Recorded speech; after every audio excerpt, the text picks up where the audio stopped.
What's up, guys?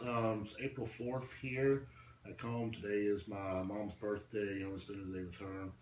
But, I've been back home, back in the country for, a week or two now. And people's been asking me, what my next move is and, how the Arnold experience was in Australia and New Zealand. This being my first Arnold, this was a great opportunity, great experience. I'm very happy with it, very pleased. I feel like I couldn't be in a better situation right now. Pleased with my placings. I was just happy to stand, with some of the best guys in the world. I will definitely be hitting both of these shows again the following year. So that kind of talks about what my show plans are for next year. I'm going to go ahead and say what it is. I'm not going to hold out. I'm not going to be doing the Olympia this year. People were expecting me to do it, but my reasoning and my logic behind this is if I can take a full year off season, I can go ahead and make the minor tweaks and the changes that I need to make in order to make sure that I have the complete and the perfect physique for next year.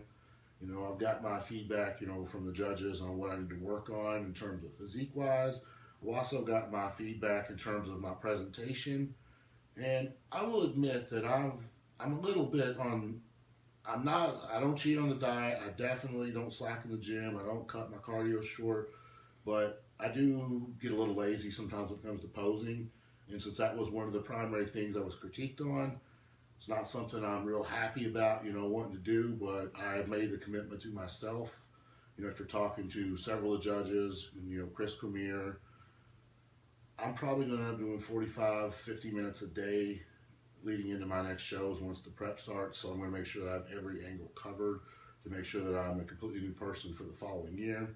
But in the meantime, I'm going to focus on, once again, just completing my physique, rounding everything out, getting more muscle maturity, more denser, more thicker.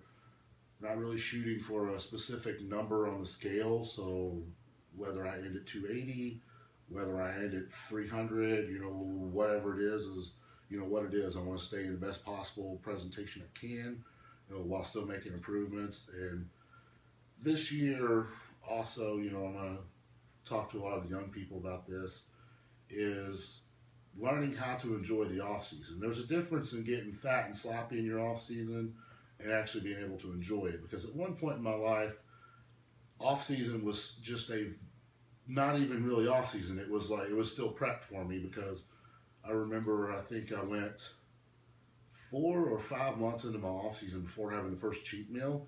And I know that a lot of people, a lot of Americans use food as a comfort food and stress relief. And that's the problem, is they do that so frequently. That's why a lot of people get fat, is they're continually eat this type of stuff. But I used to not ever eat anything bad. But now it's like, as I've gotten older, I've became more passionate about food, and I realize the quality of time, that I've missed socially with friends and family. So this year, my off season, I'm going to specifically schedule 1, 2, 3, whatever I need, cheat meals, any opportunities that come around. I'm going to enjoy my life a little bit, and I'm going to do it in moderation. I think that's what people need to realize, that they need to enjoy things a little bit in their off season, because that is the time to do so. Because when prep time comes, there's no cheat meals. There's nothing you can do then. So to find the sweet spot and the happiness in your life, you got to have both, and this is the time. And I feel happier now than I really ever have been in my off seasons, despite some of the things I've been through the last couple of weeks.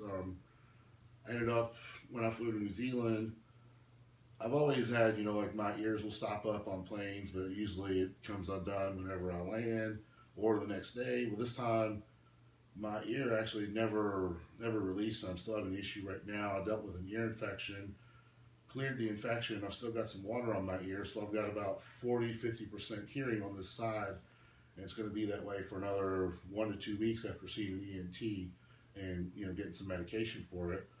And also dealt with having an eye infection in both eyes as soon as I landed as well. So I had a stopped up ear, plus I can't see out of either eye. That being said, I still didn't miss any training. I didn't miss any cardio. I didn't miss any meals. I didn't miss anything. It kind of made my life rough, but I think that's what separates the difference between the champion and the competitors, because a lot of people would have thrown in the towel and they would have kind of not ate or not trained. They said, "Oh, I'm tired. My eyes, I can barely see, I can't hear. People would have given up, and I just looked at it like I wasn't going to let it be an excuse to get in my way and my goals. So I just worked around it, and here I am. I'm fine, and I've continued to make improvements, and I'm happy with where I'm at. So, that's just something that we all deal with. It seems like every time I travel, I end up getting sick, but it's part of it. When you're on airplanes, you're at airports, you're susceptible to disease, and your immune system sucks from dieting for 12 weeks. But it's just part of it. Something that we get used to, and next year I'll know to bring a lot of extra hand sanitizer with me. But also this year, I've decided, I'm very meticulous on my training, my diet, but I'm going to be sharing a lot of that with you guys. I'm actually documenting every single day, twice a day right now, because I'm doing 2-a-day trainings. After I get done training, I come home and I document the training exactly to a T on how I've done things. Down to the rep, down to the sets, down to the tempo, the time under tension. I've wrote it all down, and I'm going to be offering an ebook to those that's interested in this, and I'm going to show them how I properly came from 7 days a week training, caloric deficiency, transitioning into 2-a-day trainings for some growth, immediately shocking my body post-workout, or post-contest, not post-workout. And then how I taper down off of that into a regular style split, and then eventually taper that down into a 3 to 4 day program for 2 months to give my body a complete break. Kind of the whole process of, getting your body back into regulation after a show, so rebounding properly while actually growing and staying lean. And in the process, I have my diet wrote down as well.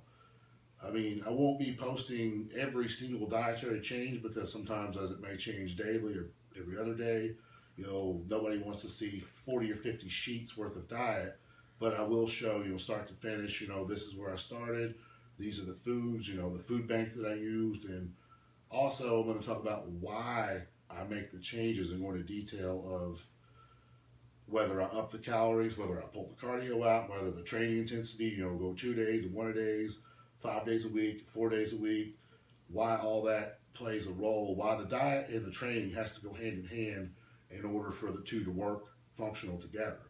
So for all you guys that's interested in that, that won't be available for probably 6 to 10 more weeks, because for one, I got to actually complete the training itself before I can I have to be able to complete it, then I document it, then we're going to compile it, into a file and professionalize it into a book so that it's easy and it's laid out for everybody in the right format.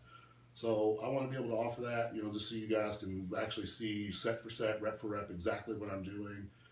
And until then, we're just going to keep throwing up some videos. I'm going to post some progress pictures, show you guys what's going on. I will be in Oshkosh, Wisconsin this upcoming weekend, guest posing, Fox Cities. Hope you see some of you guys there. Then I will be at the Pittsburgh Pro, which I'm sure I'll see a lot of you guys there. It's one of the biggest shows of the year. Jim Mannion show. It's a Pro-Am show. I hope I catch everyone there. Until then, I'll see you guys next week.